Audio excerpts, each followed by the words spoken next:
Hey, welcome back to another episode of Tea Time with Tangi. I'm your host, Tangi, and I hope you grabbed your favorite cup of tea. I have mine, and we are going to go ahead and get into today's tea of the day, legal tea, that is. And that is the topic of child custody. So, I am an all things family related attorney. What does that mean? Simply means that I focus primarily on family law, family based immigration petitions, and family estate planning. I am licensed in the District of Columbia and also in the state of Maryland. So, as I said, today I'm going to be discussing a topic that affects many families that are going through divorce and or separation in the state of Maryland, and that's child custody. So please make sure that you like, share, and subscribe to my channel. That way you stay up to date when I post new content on this channel. Before I get into today's legal tea, I wanted to give a brief disclaimer that this video is solely based on general legal information. I am not providing any legal advice, nor am I creating any type of client-attorney relationship. So now that we got that out of the way, let's go ahead and talk a little bit about child custody. Now, I know that child custody matters, they can be very emotional, they can be complex. But it's really important to have a clear understanding of what the legal terms are when you're dealing with child custody issues. This way, it helps you to make informed decisions for the well-being of your children and or child if you just have one.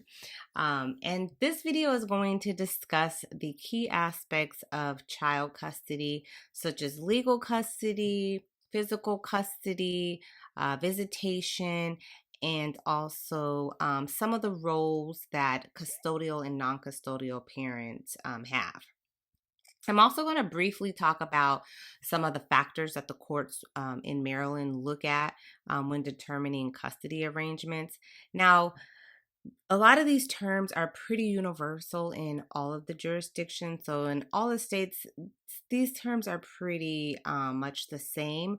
But it's really important that you understand that this is Maryland specific that I'm talking about, and you would want to consult with an attorney in your state if you have more specific questions about your custody matters, okay? And then just keep in mind that each child custody case is very unique, and that you do need to seek legal advice if you want to protect your rights and ensure that you have the best outcome for your case. All right, so let's go ahead and get into the topic. All right, so if you find yourself going through a divorce or a separation and there's children involved, or perhaps you're not married and you just had a child with someone and you guys are not together, and you guys just can't seem to come to agreement on raising your child and you want to get the courts involved, then it's really crucial to understand what the key concepts and terminology are related to child custody. So let's talk about some of the essential terms that I think that you should know regarding child custody. All right, so legal custody refers to the right and responsibilities of a parent to make major decisions regarding a child's upbringing. So the decisions that could be made include things such as education, healthcare, religion, any type of general welfare of the child are some of the decisions that would be made between the parents. In Maryland, legal custody can be awarded either as joint shared legal custody or sole legal custody. Basically, joint legal custody is where the parties are making decisions together, and obviously sole would be only one parent is making all the decisions without having to consult the other parent. So let's say parent A wants to put little Johnny in this daycare, but parent B does not want little Johnny to go to that daycare and they can't seem to come to an agreement. Something that you can have put in your order is where you ask the court to make one of the parents be the final decision making in the event that the parents can't come to an agreement.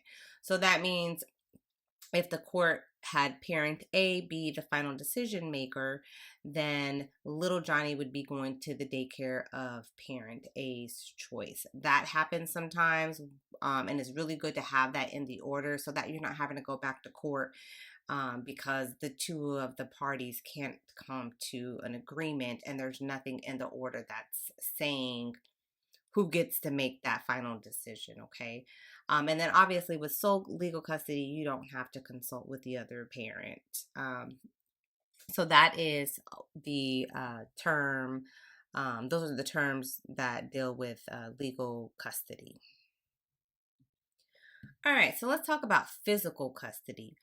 We talked about legal custody. What is physical custody? Well, physical custody just refers to where the child is going to reside and spend their time at. So it involves like the day-to-day care and the supervision of the child. Just kind of like legal custody, physical custody also can be awarded jointly or sole custody. So with joint physical custody, that just means the child is going to spend significant time with both parents. So it's almost like an equal shared time.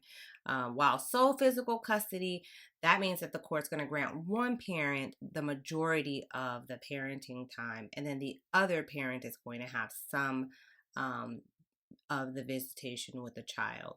So that's physical custody, dealing with where the child is going to physically reside, where the child would live. Okay, and that's pretty straightforward. All right, so we're going to talk about visitation now. And visitation, also known as parenting time, comes into play when one parent has sole physical custody, meaning, the child is living solely with one of the parents, and then the other parent is just going to have the right to spend some time with the child so that the child is not in that other parent's care majority of the time. So they still need to have a relationship and a bond with the child. So the court's going to put in place a parenting plan. And so the court could establish this type of visitation schedule that allows, for specific dates, times, holidays, school breaks, travel, especially if like one of the parents lives out of state. They would discuss how the travel will take place. I mean, there's all kinds of things that go into the parenting time orders, but you do want to make sure that you understand what visitation is and how that comes into play when one party or one of the parents has sole physical custody. Okay.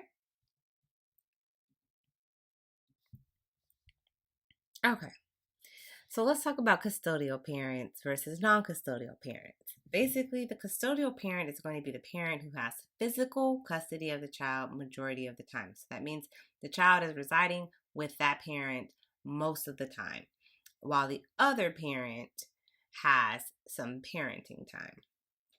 And so this parent's likely to have been awarded like sole physical custody or even maybe joint physical custody. But again, that child's spending most of the time in the care of this particular parent. So they're the custodial parent. The non-custodial parent is the parent that spends less time with the child. Typically, they have just a parenting time order in place that allows them, visitation rights with the child, and so they have probably likely been awarded joint legal custody. Remember, that's the decision making custody, doesn't have anything to do with where the child's living, but this is making those decisions. They may have been granted that, but they were only granted visitation rights. So then they would be the non-custodial parent, meaning that child does not reside most of the time with that other parent. Okay, and so that's the difference between a custodial parent and a non-custodial parent. All right, so now that we've discussed legal custody, physical custody, visitation, also known as parenting time, we talked about custodial parents versus non-custodial parents. Now we're going to talk about the best interest of the child and what that means. So in all custody cases, Maryland courts and most courts all over, they look to what's in the best interest of the child. So it's really important to understand what those factors are, because they do impact the court's ruling when you're dealing with a child custody case. So the court is going to consider various factors, such as they look at the child's relationship with each parent. They look at their physical and emotional well-being. They look at stability, history of abuse or neglect. And there's a lot more other factors, like if there's other children in the household. They just look at there's a long list of different factors, right? But the goal is basically to create a custody agreement that promotes the child's welfare and ensures that their overall well-being is being met, okay, by both parents. So just keep in mind that when you're dealing with a custody matter, the court is going to be looking at what is in the best interest of the child. Keyword, the child. Oftentimes in family law cases, especially custody issues, parties are focused more so on what's in the best interest for themselves. They want the orders to be based off of what works for them instead of looking at what is best for the child. So it's really important to understand that the court isn't going to care about what's in the best interest for you or for your for the other party. They're going to be concerned about what's in the best interest of the child. So definitely keep that in mind when you're dealing with a child custody matter. Okay, yay, we made it to the end. If you're still here with me, thank you for staying all the way to the end and getting some good information about custody, child custody.